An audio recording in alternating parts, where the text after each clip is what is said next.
Okay, great. So this talk is entitled Whole Farm Planning Principles, or Whole Farm Planning 14 Practical Principles to Improve Your Farm's Integrity, Resilience and Productivity. So these are kind of like condensed observations and gleanings from myself, and hopefully there'll be a few that you'll be able to take away and apply on your own operations. And as well as that, there's a bit of a sort of focus on sort of grazing and mixed operations.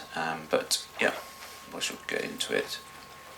Okay, so I offer advice and support to farmers and landowners.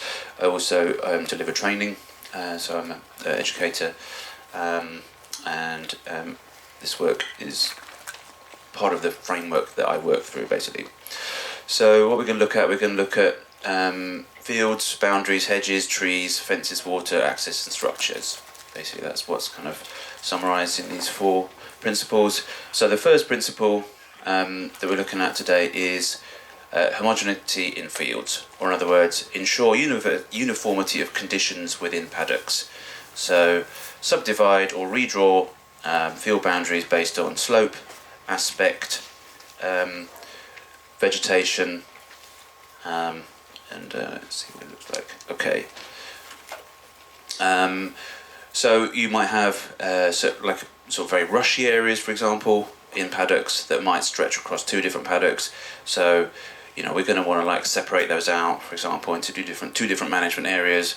So for example, if you're doing forage calculations like plate metering, as soon as you enter a very rushy area, you're going to get a completely different set of readings than that in the main area. So if you took an average for the whole field, it would be massively skewed, and then also the strategies that you would use in the main area, for example, would be different to those that are in a rushy area. So that's one example of kind of vegetation-based redrawing, if you like. Otherwise, if you had sort of like a north-facing slope and a south-facing slope as part of a single pasture, then obviously one of those is going to be very early, the south-facing slope, and one of those is going to be quite late.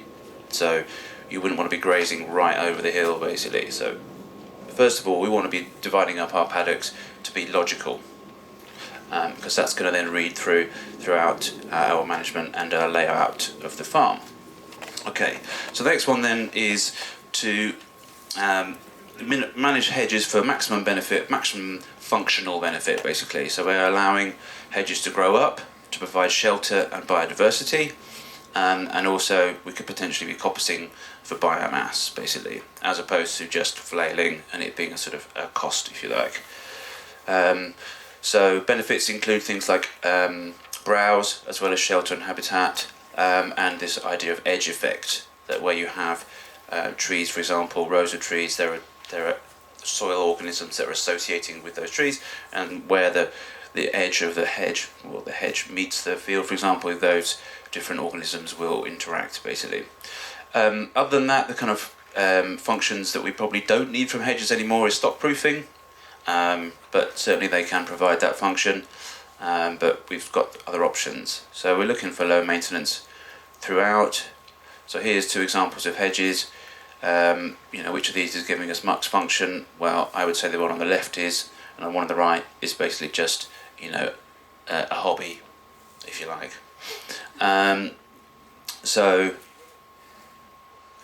we can be looking at coppicing our hedges, for example, and actually yielding a biomass resource. So things like circular saws, for example, can easily be used to coppice overstood hedges, and you should be able to get a really quite decent yield. These are the kind of tools, the kind of outputs, and there's a good case study where they're making, I forget what it is, but £15,000 or something as a seasonal income from winter hedge coppicing, and that's incorporating some of the savings. So it's about £4 a metre amortised over 5 years, that's saved by not flailing, basically. So just not flailing, you're going to increase the shelter, you're going to increase the biodiversity, and you're going to make some savings. Then as well as that, you might want to look at some specialist devices to basically upcycle the material that's coming out of your coppices.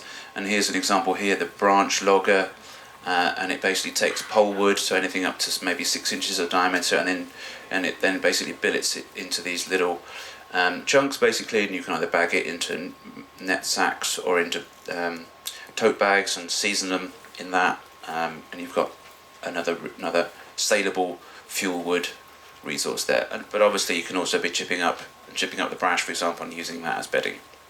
Okay, so number 3, let your objectives dictate practice. So in other words, don't let management choices be limited by infrastructure or by setup. Yeah, I think this is quite a common thing. Like, I would like to be doing X in field B, but I haven't got water in there, for example. Yeah, so I think that we don't want to be limited by the kit we're using, for example, the infrastructure we've got in place. So source kit or find solutions that enable your goals. So the goals should be preeminent. Yeah. So sort of under that heading, we've got a few of these. So number 4 is so power and water. Distribute power and water to the whole farm. Yeah. So minimise time on intensive grazing operations.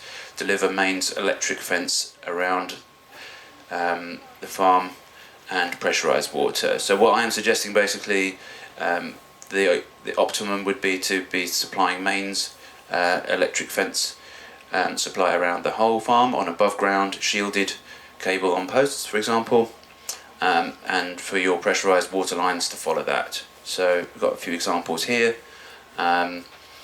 So in this situation, what does that do? We've got our sort of water lines running along these fence lines here, for example, and also mains power. So our mains runs along here, for example, so we can take off into any of these fields. Good, high energy, hot power source. We haven't got to worry about shorting because we've got both mains energy supply and also shielded cable, and you can strip away the cable in strategic points for takeoff. And yeah, so we want to be able to be filling our tanks and getting nice hot wires wherever we are on the farm. So right through into the top corner of the farm. Yeah, throughout. We don't want any dead spots or any spots that are left out, basically. Okay, so another example here, but with subdivisions in this case, and in this case the water then is like following these subdivisions through the centre of the field, so we can branch off to either side. And these setups all work well where you've got good existing stock proofing, but even setting up temporary stock proofing, that's fine. Okay. And these subdivisions can also be combined with tree rows, so that's kind of what they've done here basically.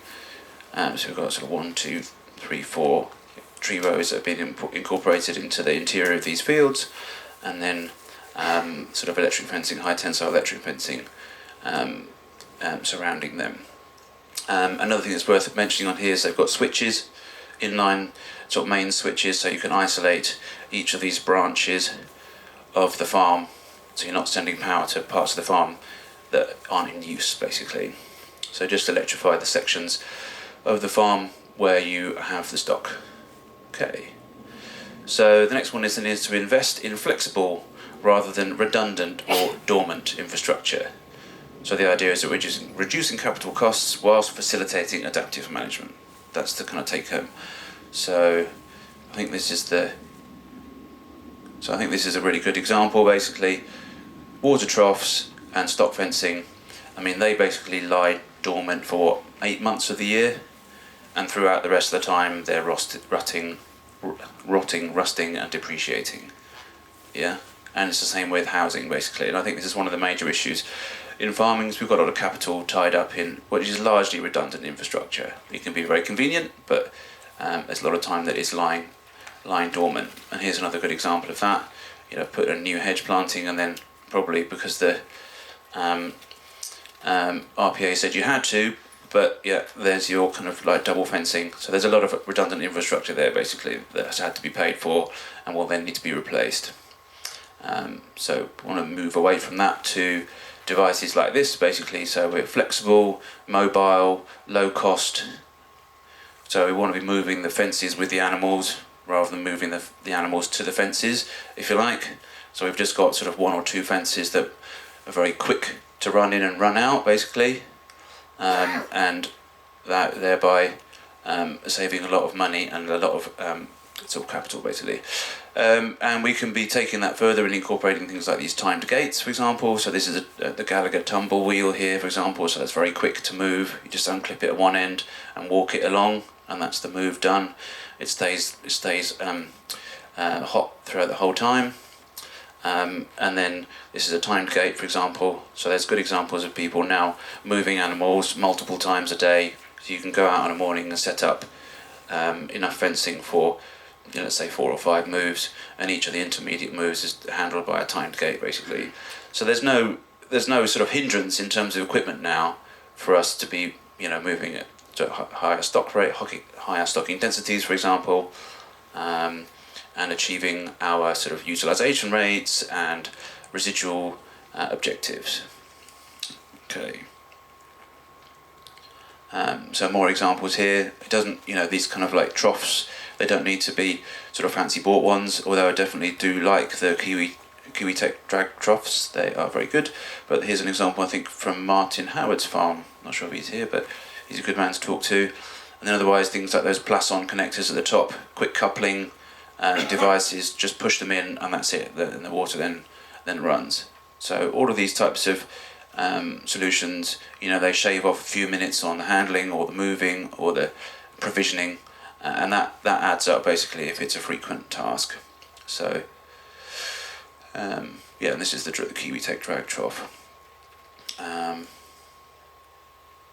And one thing about these mini drinkers, and this is from your place actually, Stuart, and as we get some good responses with the kind of the individual drinkers. There's a little float valve at the bottom there. They're still pressurized, but one of the things that people are talking about is it's actually teaching the cows to sort of queue up for water rather than to all trying to like sort of face up into the trough. So it becomes not about the amount of frontage that you offer the animals.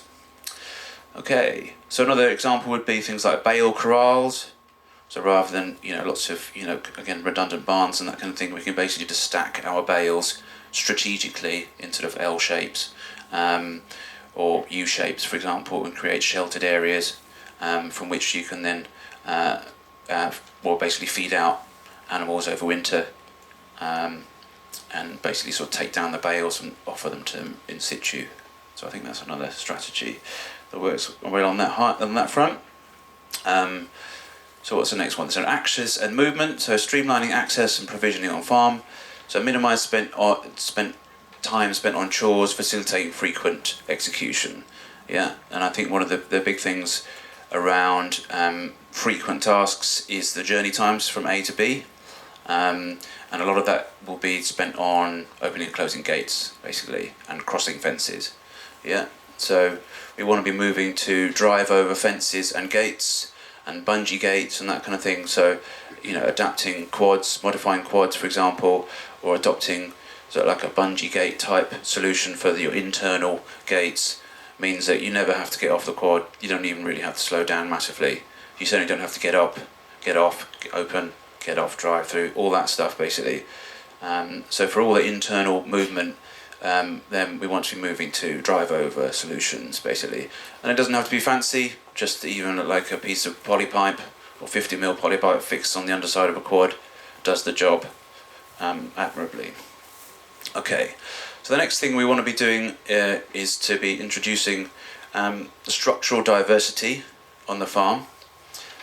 So we want to integrate trees, etc., into the interior of fields rather than around the sort of periphery. So mostly, you've got your hedges, for example, on the periphery of the fields, but very little sort of integral stuff. But basically, where we have trees present, we have a kind of fungal relationship between the soil microbes and the plants, and we can take advantage of those sort of edge effects.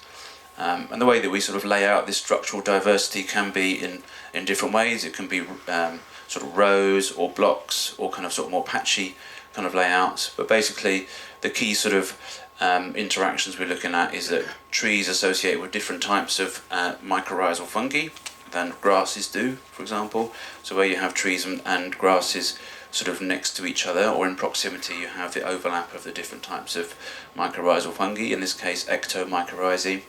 And also you have like that sort of boost of invertebrates and other sort of beneficial organisms.